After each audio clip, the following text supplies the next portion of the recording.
Guys class 12 physics chapter first वैद्युत आवेश हम लोग पढ़ रहे थे। तो आइए टॉपिक को आगे बढ़ाते हैं। वैद्युत आवेश के प्रकार आप लोग स्टडी कर रहे थे। तो जैसा कि हम लोग जानते हैं कि वैद्युत आवेश दो प्रकार के होते हैं। पहला जो होता है वो होता है धन आवेश।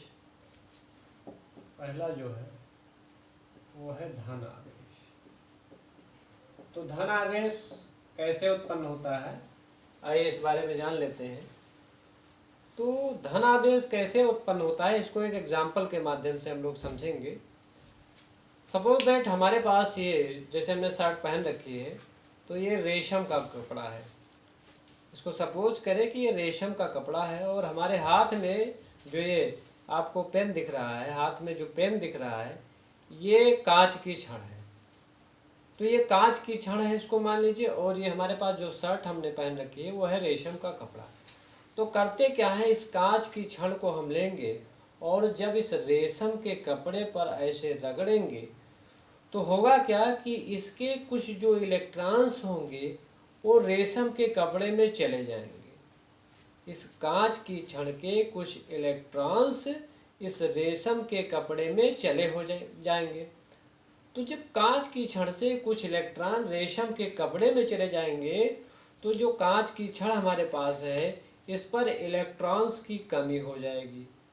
तो जब इलेक्ट्रॉन्स की कमी हो जाएगी, इस कांच की छड़ ने अपने इलेक्ट्रॉन इस रेशम के कपड़े को दे दिया, तो ये कांच की छड़ धनावेशित हो जाएगी।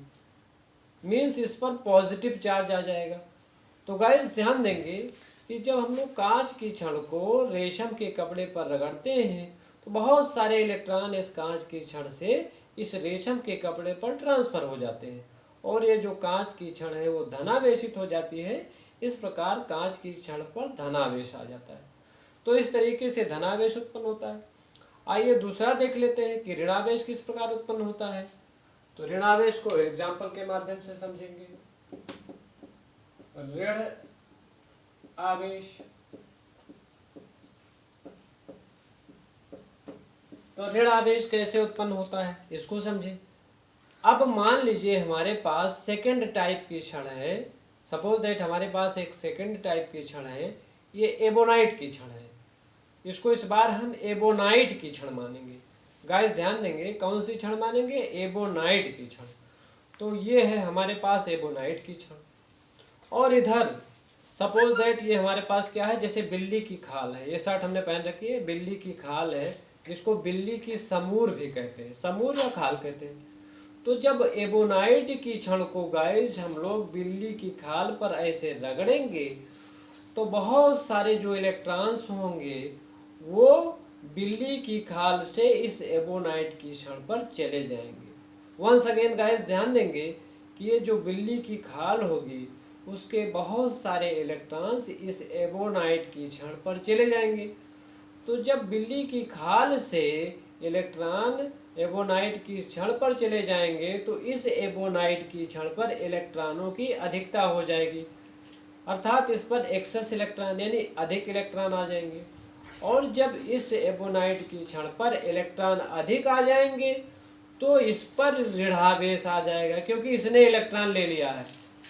ये क्या हो गया है, ये एक हिसाब से कर्जदार हो गया है। इसने जो है बिल्ली के खाल से कुछ इलेक्ट्रॉन ले लिया, और जब इसने इलेक्ट्रॉन ले लिया तो ये कर्जदार हो गया, ये ऋण आवेशित हो जाएगा। तो जो एबोनाइट की छड़ होगी इस प्रकार वो ऋणावेशित हो जाएगी, अर्थात इस पर इलेक्ट्रॉनों की अधिकता हो जाएगी। तो गाइस ध्यान देंगे, जब किसी पदार्थ पर इलेक्ट्रॉनों की अधिकता हो तो हम ये समझेंगे कि उस पर जो है ऋणावेश है, अर्थात उस पर निगेटिव चार्ज आ जाएगा। तो इस तरीके से दो चार्ज उत्पन्न होते हैं। पहला मैंने आपको बताया कि धनावेश किस प्रकार उत्पन्न होता है, और दूसरा मैंने बताया एग्जाम्पल के माध्यम से कि ऋणावेश कैसे उत्पन्न होता है। आइए हम लोग नेक्स्ट टॉपिक समझने जा रहे हैं, जो इलेक्ट्रॉनिक सिद्धांत है कि आवेश की उत्पत्ति का इलेक्ट्रॉनिक सिद्धांत क्या है, इलेक्ट्रॉनिक थ्योरी क्या कहती है, इस बात को हम लोग समझते हैं। आइए गाइस इसको ध्यान देते हैं।